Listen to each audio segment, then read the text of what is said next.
I loved her the most when she was at her worst. But when she became her best, I was no longer part of her story.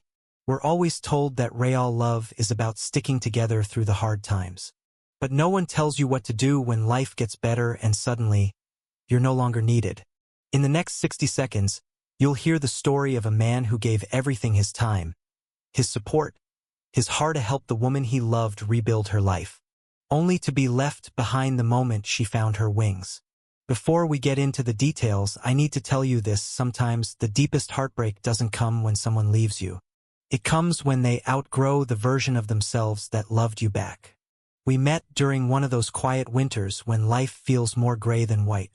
Neither of us was thriving. She had just lost her job at a marketing agency, was living in a tiny apartment on the east side of town, and barely spoke to her family. I was a freelance photographer working odd gigs, still nursing wounds from a breakup I never fully recovered from. We were both not okay, and maybe that's why we understood each other so quickly. Her name was Emily. She had this quiet sadness about her, like someone who smiled just enough to not make others uncomfortable.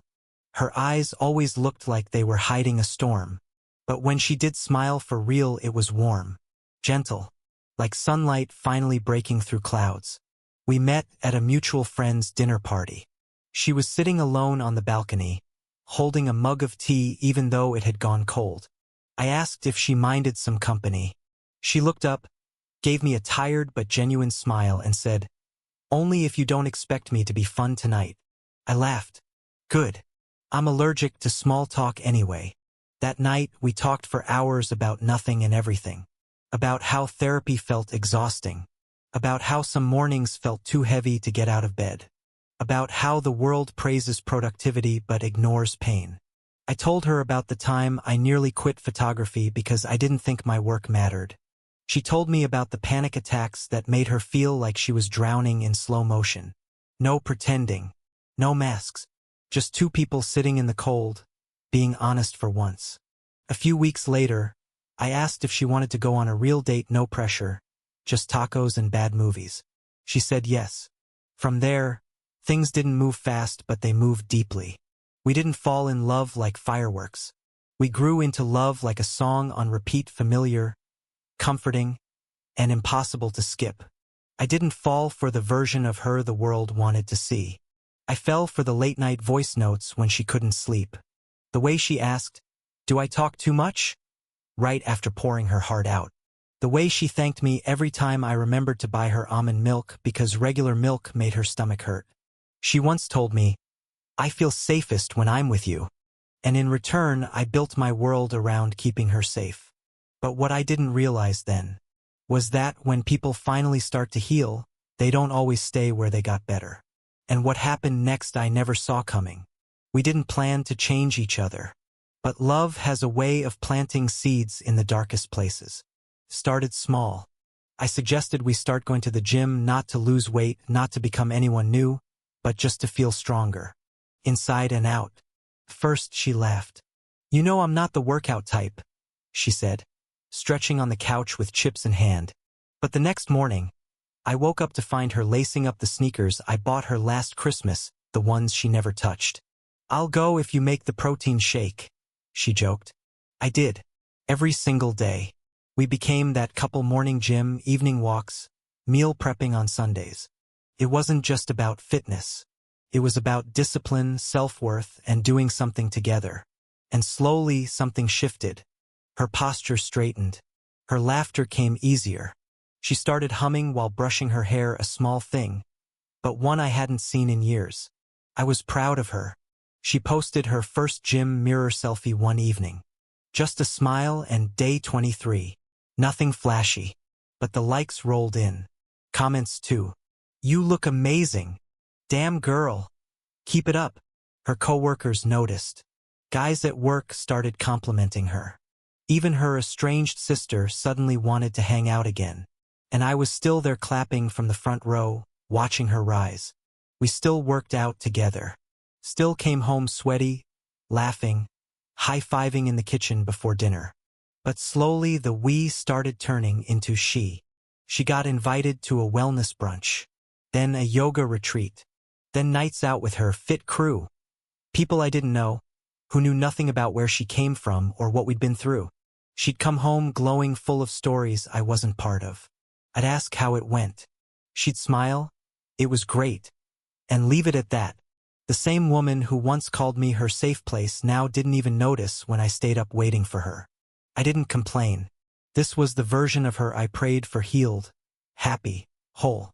But no one tells you how lonely it is to watch the person you love grow in a direction that no longer includes you. I kept telling myself it was just a phase, that maybe once the novelty wore off she'd come back to us.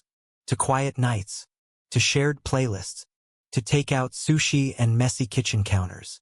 But one night, I walked into the living room and saw her asleep on the couch, her phone lit up with a text from someone named Jay. She smiled in her sleep. Not the kind of smile you give a friend. And right then, I knew something was breaking. I just didn't know how deep the cracks went. But I was about to find out. I kept pretending I didn't notice when she stopped waiting for me at the gym. Pretending it didn't sting when she canceled our movie nights because the girls had spontaneous plans. Pretending the pile of laundry that once was ours now quietly became mine. At first, I told myself this was just a new chapter, one where she was rediscovering herself. And maybe I should be patient. After all, wasn't this what I wanted? For her to stand on her own? But love, real love, is built on presence, on shared routines, on small, repeated acts of care. And those were disappearing one by one. I cooked dinner like I always did, the roasted vegetables she used to request, the jasmine rice she claimed reminded her of home. She'd come back hours late, sometimes without a word, sometimes with the scent of perfume that wasn't hers. She'd scroll on her phone while I cleared the dishes. And I watched the distance between us grow without a single fight. No screaming, no slamming doors, just silence and absence. Then came the night that broke something in me. We were invited to a friend's birthday party, someone from my side. She barely wanted to go, said she was tired. I told her we didn't have to stay long. She showed up wearing the dress I once bought her. The one she used to call her safe dress. But that night she wore it like armor. At the party, I watched her from across the room, laughing, bright, magnetic. And then I saw it. Her hand, gently brushing another man's arm. The way she tilted her head. The exact laugh, the spark she once gave only to me. It wasn't the touch that hurt. It was the way I wasn't even in her orbit anymore. I was standing 10 feet away, and yet I felt invisible. I didn't say anything. Not that night. Not the next day. I just stopped talking. Stopped asking when she'd be home. Stopped pretending that dinner for one was still dinner for two. But silence doesn't heal what's already dying. It only delays the moment you realize you're holding on to a version of someone who's already gone. So one night, after she came in past midnight, keys jingling, eyes tired, smile distant, I sat her down and said quietly, "We need to talk." She didn't resist. She sat across from me, no warmth, no fear, just distance wrapped in skin.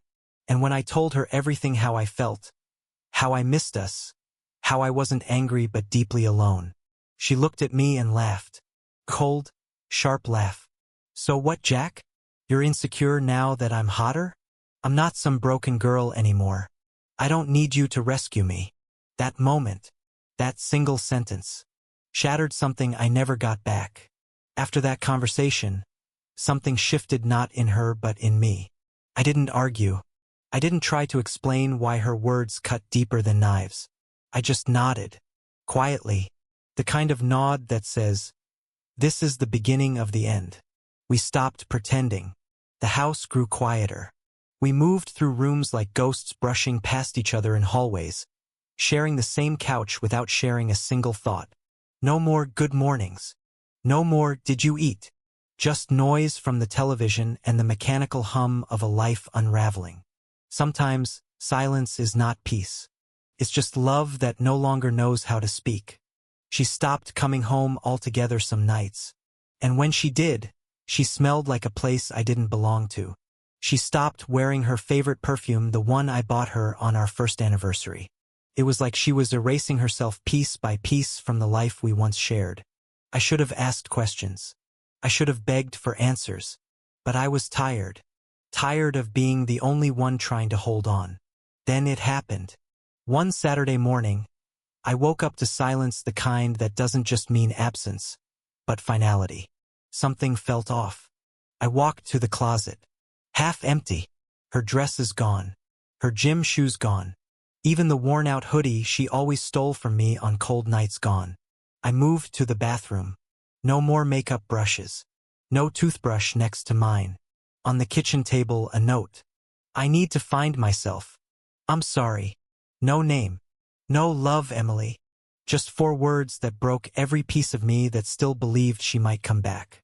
I sat on the couch for hours. No tears. No rage. Just this hollow ache I didn't know how to fill. I stared at the fridge covered in old photos, sticky notes, magnets from weekend trips. All memories now mocking me like shadows of a life I no longer had. People talk about breakups like they're loud. But this one wasn't. It didn't explode.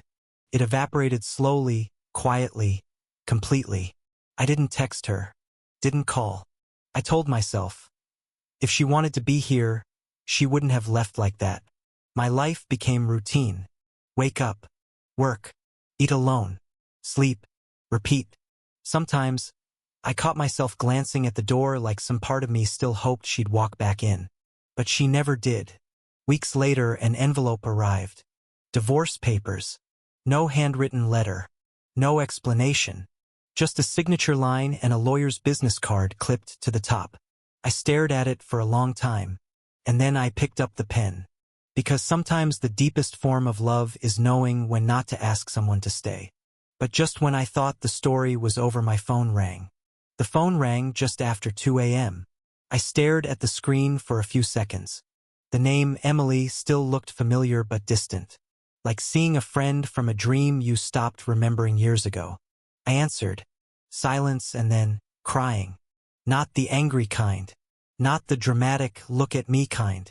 It was broken. Honest. The kind of sobs that come from a soul unraveling. I messed up, Jack. Her voice cracked, words tumbling through sobs. She talked about how empty life felt now, how all the noise and attention faded, and none of it ever really mattered. She said she missed our stupid traditions. The early gym mornings. The almond milk. The hoodie she still wore to sleep. But most of all, she missed who she used to be when she was with me. You were the only one who ever loved me without needing me to be perfect, she whispered. I didn't yell. I didn't cry. I just sat there quiet. Because the truth was, I had already buried the version of myself who would have taken her back in a heartbeat. The man who waited, who forgave too easily. That man no longer lived here. Why now? I finally asked. She hesitated. Then said, because I thought you'd still be there. And that was the moment I knew she didn't come back for love. She came back for comfort. Love doesn't wait for the apology.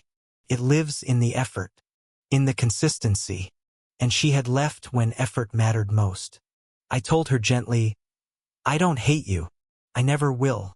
But we're not us anymore. After that night, she texted me every day. Long messages, photos of old places, letters full of apologies and dreams of what could have been. Sometimes just one sentence. I dreamed about us again. I read them all. But I never replied. Not out of revenge. But because I knew. Answering would only reopen wounds we were never meant to share again. Then one day, at the little coffee shop where we once planned our future over lattes and crossword puzzles, her mom showed up. She didn't ask me to reconsider. She didn't make excuses. She just looked at me with tear-filled eyes and said, you loved her when she had nothing. She knows that now. But it's too late, isn't it? I nodded. And a week later, the divorce was finalized. No final hug. No last, I love you. Just a signature. And silence. As we walked out of the courtroom, she turned to me one last time and asked, if I truly change, would you ever let me back in? I looked at her, the woman who once held my whole world, and said, maybe you'll become someone amazing. But the man you left behind, he's not here anymore. I turned and never looked back. Sometimes people don't leave because they stop loving you. They leave because they forget who they were when you loved them right. And if this story touched something in you, don't wait until it's too late to love the one who stayed by your side through your darkest days. Because the deepest regret is losing the person who loved you most, just because you thought they'd never leave.